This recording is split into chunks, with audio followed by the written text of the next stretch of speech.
Olha, a história em que a gente vai mergulhar hoje é pesada. Ela vem de um estudo arrepiante do Christopher Browning chamado Homens Comuns. E ela nos joga na cara uma das perguntas mais perturbadoras que se pode fazer. Como é que pessoas normais, sabe, homens de minha idade, comuns, como é que eles se tornaram assassinos em massa? Essa é a pergunta que fica martelando na cabeça. Porque olha só, a gente não tá falando daqueles fanáticos da SS, sabe? Aqueles caras treinados desde cedo pra matar. Não. A gente tá falando de pais, de maridos, de trabalhadores, gente que antes da guerra tinha uma vida completamente banal. Então, como é que acontece essa transformação em monstro? Então, pra gente sequer começar a entender, a primeira coisa é: quem eram esses homens? E a resposta, sinceramente, é o que deixa tudo isso tão desconfortável. Eles eram comuns. Simplesmente comuns.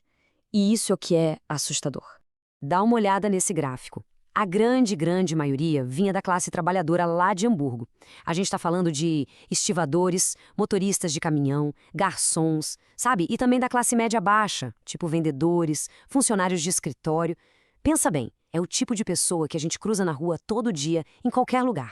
Eram homens de família, a idade média deles era de 39 anos. Muitos já eram considerados velhos demais para ir para a linha de frente do exército. Aí eles foram convocados para a polícia da ordem, a tal da Ordnungspolizei.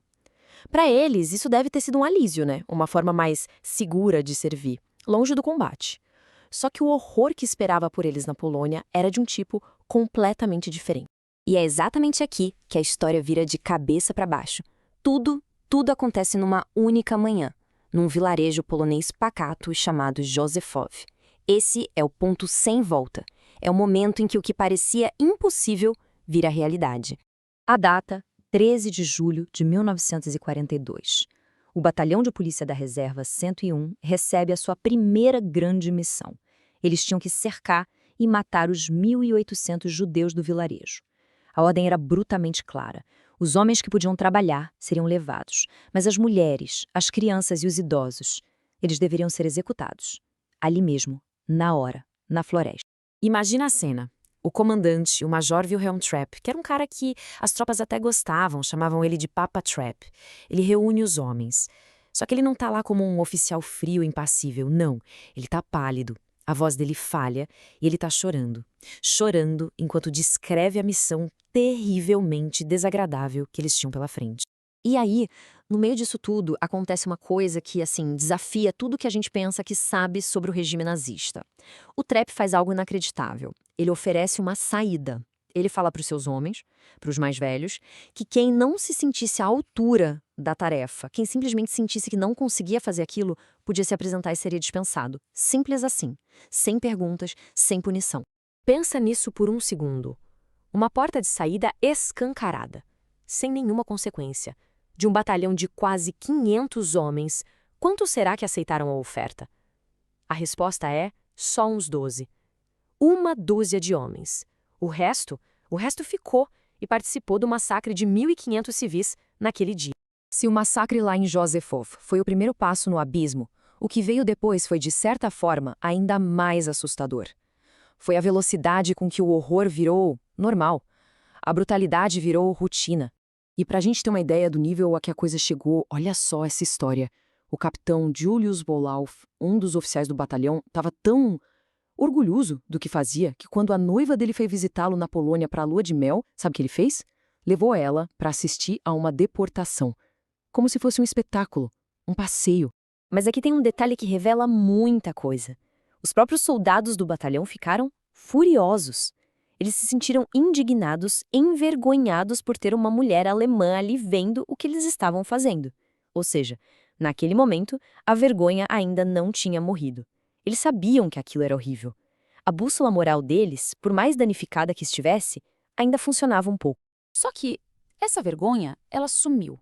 Com o tempo, matar virou algo tão banal, mas tão banal, que virou motivo de piada. Tem um relato de um policial que lembra de um colega na hora do almoço, brincando, que a comida parecia os miolos dos judeus que eles tinham acabado de matar. O horror virou piada de mau gosto. A alma deles já era. E isso leva a gente de volta para a pergunta principal. Certo, se eles não eram sádicos de nascença, E se eles tinham a opção de não fazer aquilo, por que eles mataram?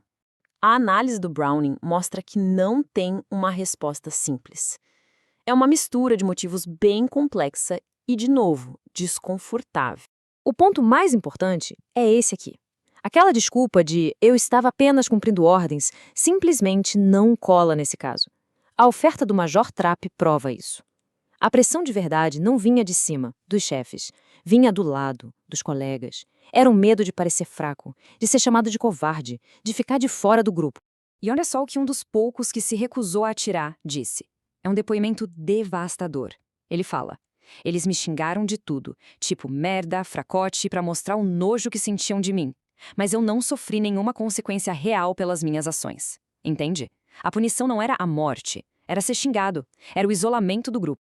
Claro que não foi só isso, né? Foi tipo uma tempestade perfeita de fatores. Tinha a ambição dos oficiais, que viam aquilo como um jeito de subir na carreira.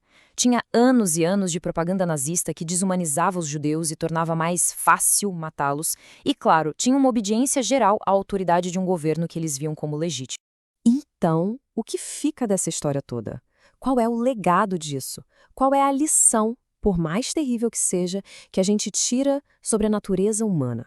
Esse batalhão, um único batalhão, com menos de 500 homens comuns, foi responsável pela morte ou deportação para campos de extermínio de 83 mil pessoas. 83 mil. É um número que a gente precisa parar para pensar. O resultado do trabalho de homens comuns. E, décadas depois, a psicologia nos deu um paralelo que é de arrepiar. O famoso experimento da prisão de Stanford. Nele, estudantes universitários normais, que foram escolhidos para serem guardas de brincadeira, se tornaram cruéis e abusivos em pouquíssimo tempo. Isso mostrou que situações, muitas vezes, têm mais poder sobre o nosso comportamento do que a nossa personalidade. E o padrão que se viu no batalhão foi assustadoramente parecido. Tinha um grupinho pequeno de sádicos que adorava aquilo, tinha a grande maioria que só foi na onda para não ser diferente, e uma minoria bem pequena que se recusou. Parece que essa é uma fórmula trágica de como os seres humanos se comportam sob pressão. E o próprio autor do livro, o Christopher Browning, nos dá uma frase que é a chave para a gente pensar sobre tudo isso. Ele diz: "Explicar não é desculpar, entender não é perdoar." O objetivo de olhar para essa história não é passar a mão na cabeça desses homens, é tentar entender quais são os mecanismos que fazem com que pessoas comuns sejam capazes de fazer coisas terríveis. Porque, no fim das contas, a lição mais aterrorizante de homens comuns é essa. Os monstros não são diferentes de nós. A história do Batalhão 101 não é sobre monstros, é sobre pessoas. Pessoas comuns que fizeram coisas monstruosas. E isso tudo deixa a gente com uma pergunta final. Uma pergunta para ficar ecoando na cabeça. O que a história desses homens revela sobre aquela linha que às vezes é tão, mas tão fina entre o bem e o mal que existe dentro de todos nós?